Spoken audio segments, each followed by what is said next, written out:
Магистральный коллекционный коллектор, откуда идут стоки со всего северо-восточной части города. Значит, на данный момент, на вчерашний день, на момент аварии где-то было 120 тысяч без воды, но ночью мы поселок Зачаганск дали воду. И на данный момент где-то около 60 тысяч населения у нас без воды. Это вся северо-восточная часть нашего города. Значит, со вчерашнего дня работы ведутся в круглосуточном режиме. Значит, на 40 единиц техники, откачивающих машин, работают по откачке канализационных стоков.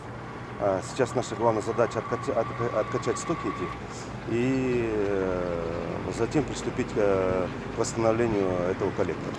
Что за коллектор? Значит, причины сейчас выясняются.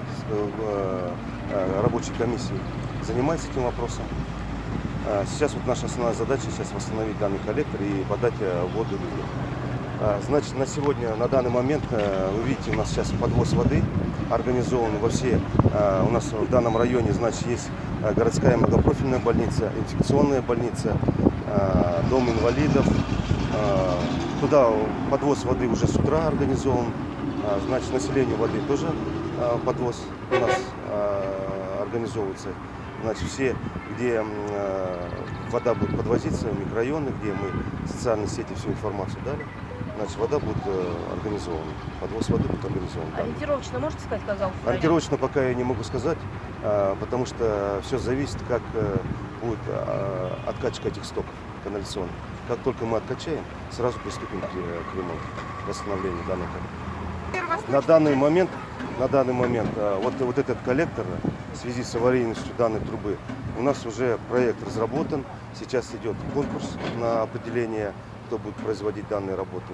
В ближайшее время уже будут результаты конкурса и приступим к полной замене данного коллектора. Сколько протяженности? Протяженность этого коллектора в одну нитку 7,5 километров приблизительно. Скажите, а в прошлом году прорыв коллектора была та же самая труба? Да, это та же самая труба.